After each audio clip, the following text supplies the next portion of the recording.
Olá pessoal, espero que todos estejam bem.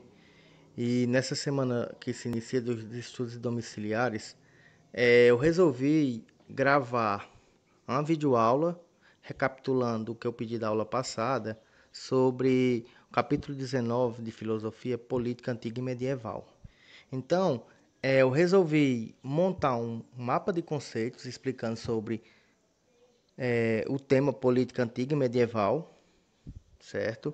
E aí, em seguida, poder tematizar todo o nosso conteúdo para que vocês possam ter um bom apoio na hora de realizar suas atividades.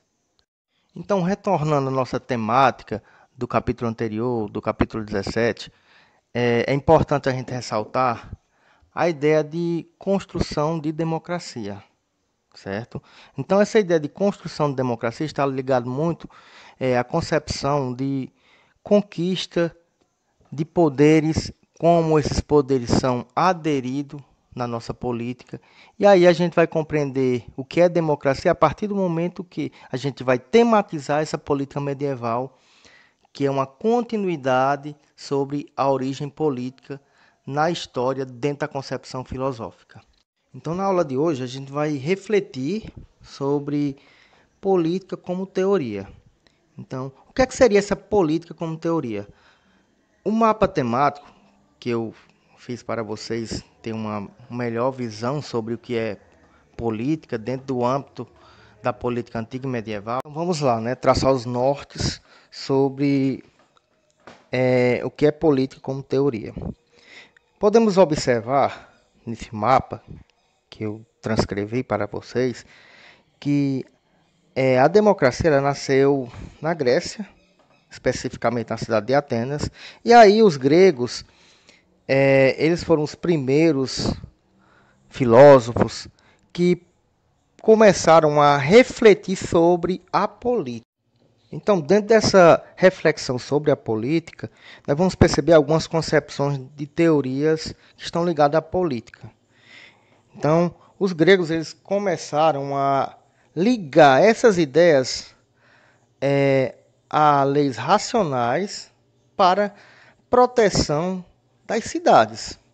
E aí, essa proteção ela vai trazer uma capacidade de reflexão sobre o coletivo.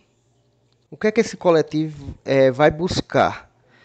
Podemos observar que as ideias de política vai pregar muito inicialmente essa capacidade de buscar luta de direitos e deveres, né? E aí, dentro desses direitos e deveres, nós vamos se deparar com os ideais de liberdade e igualdade.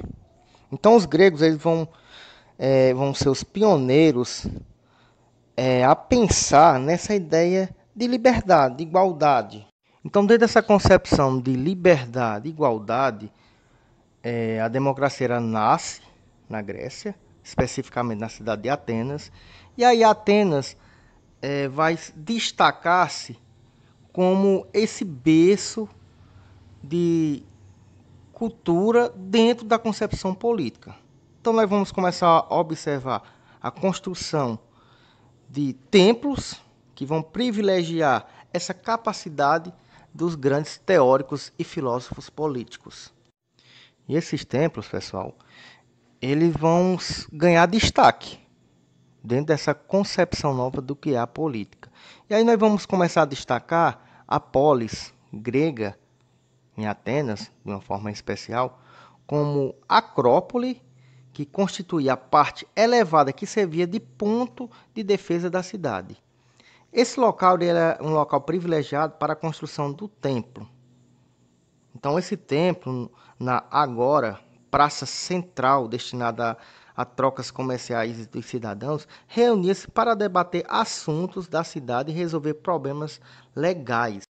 Então, quais seriam esses problemas legais que nós vamos destacar? Seria basicamente, pessoal, sobre o caráter humano. Então, esses caráteres humanos estavam ligados também juntamente à lei, onde podia promover a ideia de cidadania. Então, os gregos eles vão começar a estabelecer legisladores, né, principalmente, esses legisladores vão ser de Atenas.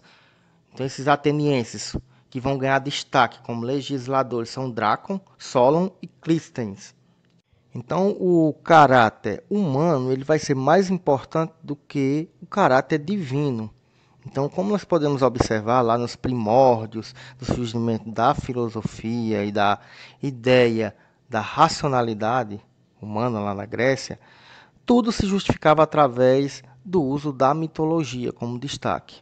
Então, a política, especialmente lá em Atenas, vai começar a promover a ideia de cidadania, possibilitando a todos os cidadãos atenienses a participação na Assembleia do Povo, na qual eram eleitos os funcionários do Estado.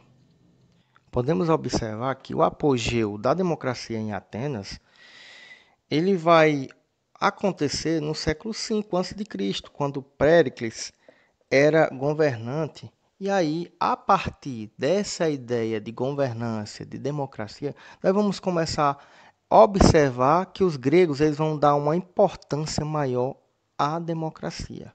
Então, essa democracia ela vai surgir juntamente com a ideia de polis, que são as cidades, estados que vão começar a surgir dentro da Grécia.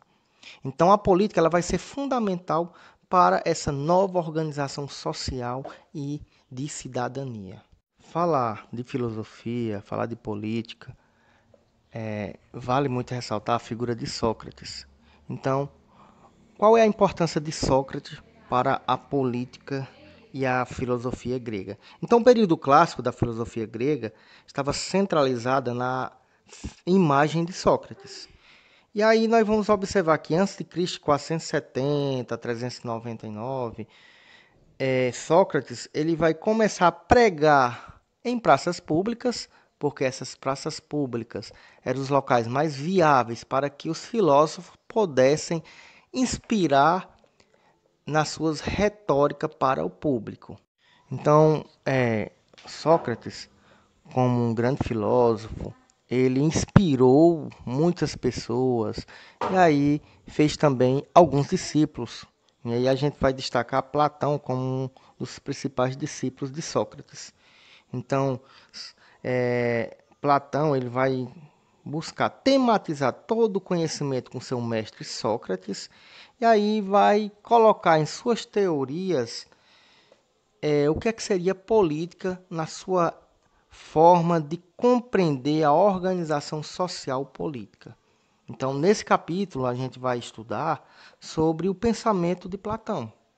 Na segunda parte aí do nosso mapa temático, nós vamos falar sobre os sofistas e a retórica.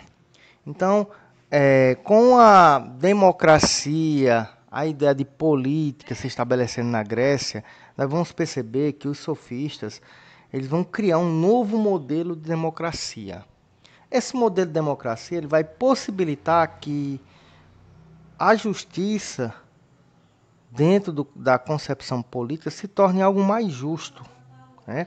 Então se criou possibilidades e critérios de justo e injusto dentro dessa concepção política. Os filósofos sofistas, dentro dessa criação do que é justo e injusto na política, eles vão usar muito como base uma nova ordem de classe, que vai começar a surgir. E aí essa classe que vai surgir, vai entrar em ascensão, são os comerciantes, né? A burguesia grega. Ela vai começar a enriquecer e com o passar desse enriquecimento, basicamente no século V a.C., vai se dar a possibilidade de novos cidadãos. Então aí a gente vai observar que o que vai determinar o sujeito ser um cidadão é seus bens, as suas posses. E aí o enriquecimento vai dar origem a essa nova ordem de que é cidadania na política grega. Então, como os comerciantes, eles vão ser os principais cidadãos na Grécia, né? E aí nós vamos começar a observar que a polis, ela vai dar direito a esses cidadãos, que são os comerciantes, de uma forma especial. E aí a gente volta para aquela ideia de política na criação de possibilidade de críticas do que é justo e injusto, e aí a validação das leis. Essas leis elas vão ser válidas através de escritas para todos aqueles que vão ser cidadãos, né? Então, nós vamos observar historicamente que a Grécia ela vai começar a pensar de como a política ela pode organizar o espaço das polis. O papel do sofista era preparar a elite, onde nós vamos observar que ela vai começar a ganhar maior destaque, porque vai ser a elite que vai ter esse poder de ter o controle social, intelectual, né? Então esse poder intelectual, acesso à educação vai ser destinado aos homens bons. Então esses homens bons eram aqueles bons oradores que eram capazes de pronunciar discursos convincentes e oportunos em assembleias públicas. Então, esses homens bons, pessoal, os políticos que vão começar a surgir na Grécia. Então, é a partir daí que começará a surgir os políticos na Grécia. Então, vale ressaltar o seguinte: os filósofos sofistas, eles também surgiam dentro dessa nova ordem da política grega, né? Nesse século V a.C., vale ressaltar que Sócrates ele não concordava muito com a postura desses políticos sofistas. Para finalizar nossa aula de hoje, Sócrates ele era totalmente contra a ideia de usar o conhecimento para poder buscar benefícios próprios. Então, o que é que eu posso resumir com esses benefícios próprios? Era a ideia da nova ordem que estava surgindo na Grécia, desses sofistas como filósofos que usavam do seu poder intelectual para poder passar conhecimento e troca de privilégios. Então, nós vamos observar que a filosofia ela vai trazer essa nova ordem de uma política de ascensão, né? Então, essa ascensão ela vai surgir na Grécia, onde os sofistas vão ganhar destaque. Sócrates, ele não concorda muito com essa postura, como eu acabei de enfatizar para vocês. E aí nós vamos observar que a ideia de persuasão, que seria esse poder de convencimento, vai ser fortemente. Então, eu espero que vocês tenham gostado da aula de hoje. Eu busquei me adaptar à nova realidade, né, aí dessa questão da videoaula. E aí eu espero que vocês possam estudar em casa, ficar em casa e se proteger. E aí, em seguida, eu vou